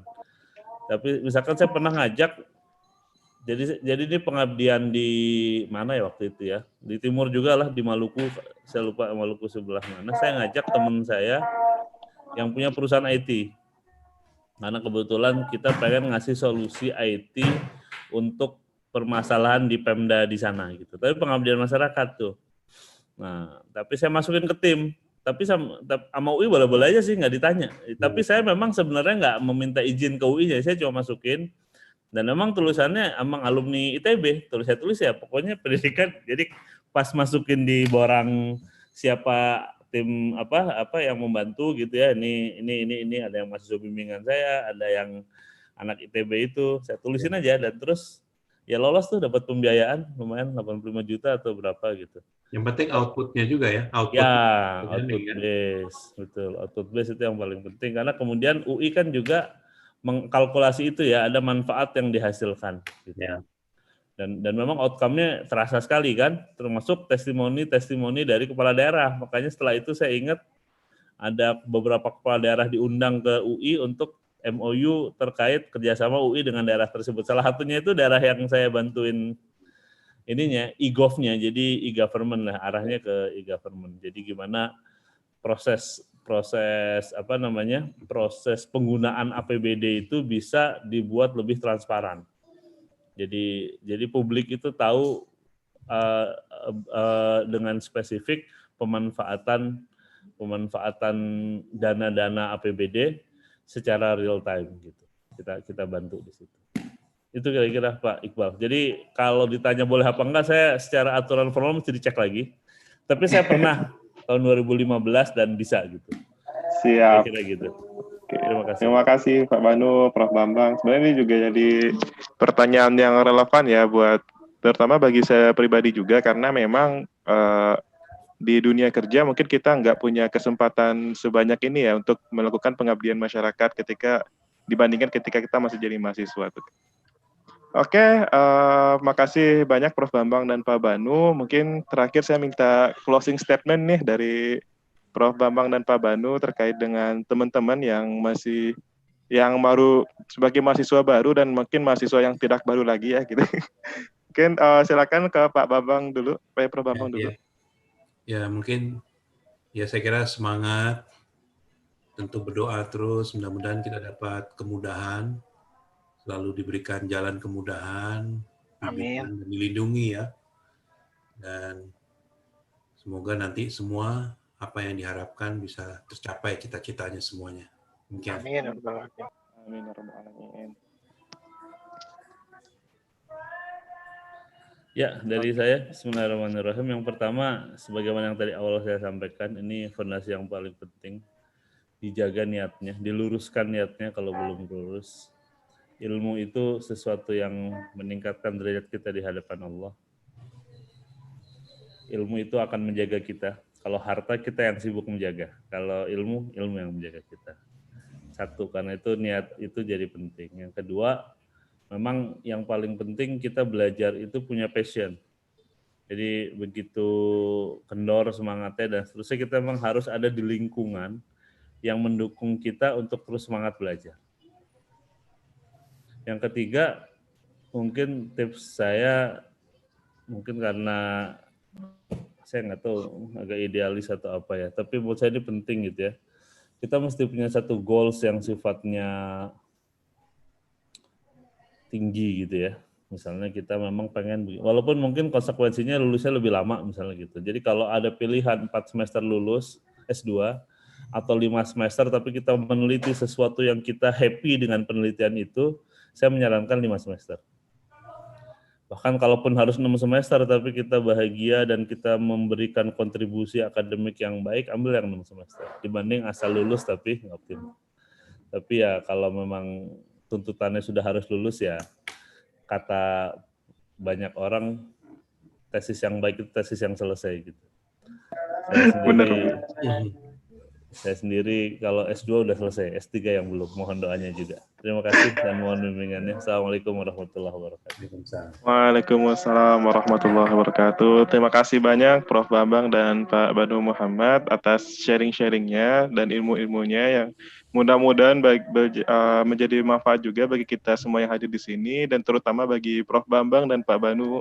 Semoga menjadi ilmu yang bermanfaat ya Pak Prof, yang menjadi salah satu amal jariah ya bagi Prof. Bambang dan Pak Banu.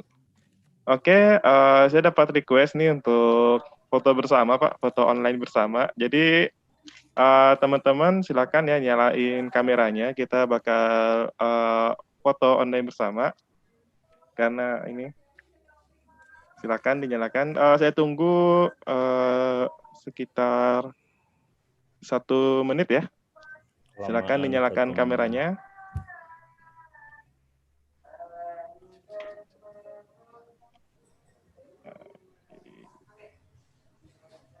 Sekarang 537, ini 538 kita foto ya. Silakan teman-teman, mungkin ada yang perlu waktu nih untuk nyalain kameranya.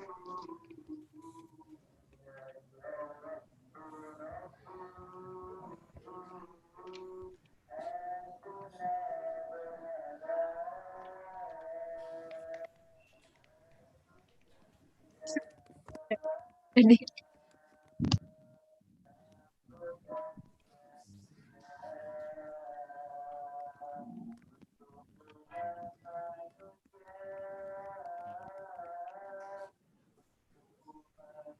Silakan ya yang belum dinyalakan, silakan dinyalakan kameranya. Oke. Dalam beberapa detik lagi kita akan mengambil gambar ya teman-teman. Oke, sudah jam 17.38. Silakan tunjukkan wajah-wajah terbaiknya, wajah-wajah bahagia ya. Oke, kita mulai. Ini ada 2 halaman ya, jadi tolong di hold dulu ekspresinya, karena saya juga nggak tahu yang halaman pertama, halaman kedua nanti siapa aja. Oke, ini untuk halaman pertama. 1, 2, 3. Oke, sebentar. Oke. Kemudian halaman kedua. Oke. 1, 2, 3. 1, 2, 3. Oke. Syukron, terima kasih teman-teman semua. Terutama kepada Pak Bambang dan Pak Banu yang telah sharing ilmunya kepada kita semua. Baiklah, dari saya cukup sekian ya sesi dari sharing dari pemateri kita dari Pak Bambang dan Pak Banu.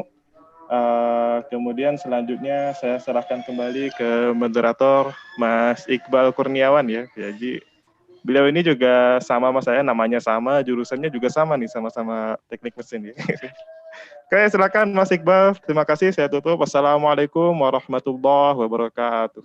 Waalaikumsalam warahmatullahi wabarakatuh. Baik Mas Iqbal, terima kasih banyak atas waktunya. Terima kasih juga Prof. Bambang Sergi dan Pak Banu atas kesediaannya untuk mengisi webinar pada sore hari ini. Masya Allah, materinya sangat luar biasa. Mudah-mudahan nanti teman-teman semua yang mengikuti ini bisa mendapatkan sebuah insight baru bagaimana cara menghadapi kiat-kiat sukses untuk kehidupan pasca sarjana. Sebelumnya Prof, izin saya sampaikan juga, dan Pak Banu, kebetulan pesertanya ini tidak hanya dari UI saja, ada dari beberapa universitas, tadi coba saya mention, ada dari STEBI, ada dari Universitas Andalas juga, ada dari PNJ, ada dari UNPAD, ada dari Undip juga Prof. Jadi Alhamdulillah tidak hanya dari UI, jadi insya Allah informasi dan ilmu yang Prof dan Pak Banu sampaikan akan sangat bermanfaat. Oke, saya sebagai MC ini ada beberapa titipan, saya ingin menyampaikan sedikit untuk teman-teman semua. Izin mungkin sudah dilihat ya, share-nya ya. Untuk mahasiswa UI, selamat datang di Kampus Perjuangan, mahasiswa Pascasarjana UI. Ini kita ada beberapa kegiatan yang mungkin bisa teman-teman mahasiswa UI bisa ikut. Ya, salah satunya ada beberapa insight yang bisa kita dapat nih. Ada kesempatan berharga belajar Islam lebih menambah saudara dan jaringan. Nah, ini juga termasuk salah satu yang penting nih ketika kita masuk pasca sarjana. Nah, selanjutnya itu kita untuk berjuang untuk lebih baik bareng, karena kan kalau misalnya kita berbuat secara bersama-sama, insya Allah kita juga ibaratnya akan mendapatkan sebuah energi yang tambah gitu kan. Nah, silakan teman-teman bisa daftar sebentar saya share dulu ininya. Ada di komentar nanti. Nah, teman-teman bisa ikut mentoring ini, mentoring putra dan putri. Nah, untuk narah hubungnya nanti bisa dilihat di sini, dan insya Allah nanti akan saya share di grup webinar ini ya. Izin Prof dan Pak Banu, mungkin nanti PPT-nya akan saya berikan ke peserta ya Prof ya, dan Pak Banu. Saya kirim yang diupdate ya nanti. Saya kirim Siap. lagi. Siap Prof, terima kasih banyak Prof dan Pak Banu. Mungkin nanti biar teman-teman peserta juga mendapatkan bisa mereview ulang nanti ketika sudah sampai di rumah atau di perjalanan lagi. Oke. Nah, ini untuk teman-teman, silahkan cek di komentarnya. Itu sudah ada form yang bisa teman-teman klik. Nanti yang untuk putra ada sendiri dan putri juga ada sendiri. Dan sedikit, saya juga mau menyampaikan juga penyelenggara pada sore hari ini, sedikit saja, langsung tidak lama. Ini ada company profile dari Himpas UI. Jadi mungkin dari teman-teman mahasiswa UI yang belum tahu kalau ternyata di pasca sarjana itu ada sebuah organisasi yang insya Allah sudah mewadahi nih teman-teman pasca sarjana, dan teman-teman semua bisa ikut di sini. Nah, saya langsung saja. Nah, ini ada seputar Himpas ini. Jadi kita organisasi lembaga doa kampus tingkat pasca sarjana Universitas Indonesia yang alhamdulillah banyak sekali ngikut. Ada dari FT, FKM, Fasilkom, keperawatan, kedokteran juga, ada dari hukum, ada dari FISIP, dan macam-macam di Universitas Indonesia. Moga teman-teman yang ingin berminat bisa nanti hubungi narah hubung yang barusan sudah ditampilkan. Selanjutnya, ini ada sejarah singkat, kita berdiri tahun 2013, kurang lebih sudah 7 tahun sampai tahun ini, dan alhamdulillah tahun ini kita dipercaya menjadi tuan rumah Silatnas. Nah, ini Ketua Himpas UI-nya yang barusan memoderatori teman-teman semua. Ini Mas Iqbal Abdi Tanjung, kebetulan beliau sudah menyelesaikan pendidikannya pasca sarjananya. Ini ada beberapa visi, kita next aja. Nah, ini tadi ada pembinanya Pak Banu, alhamdulillah yang berkenan untuk menjadi pengisi acara pada sore hari ini. Next, ini ada beberapa departemen, mungkin kalau misalnya teman-teman yang sudah ingin berminat, nanti kalau misalnya teman-teman dari pasca sarjana UI untuk ikuti Himpas UI, ini ada Departemen Pembinaan yang dengan ketuanya Mas Rangga dan Wakil Ketua Departemen Mbak Lola. Selanjutnya ada Departemen Syiar, Ketua Departemen Mas Himam, Wakil Ketua Departemen Mbak Wafda, ada Departemen Akademi dan Profesi, Ketua Departemen Mas Suhail dan Wakil Ketua Departemen Mbak Ayu, dan ada Departemen Kewirausahaan, Ketua Departemen Mas Taufik, dan Wakil Ketuanya ada Mbak Yesi. Selanjutnya ada PSDM, alhamdulillah ada Mas Mahathir sebagai Ketua Departemen dan Mbak Rizka sebagai wakilnya.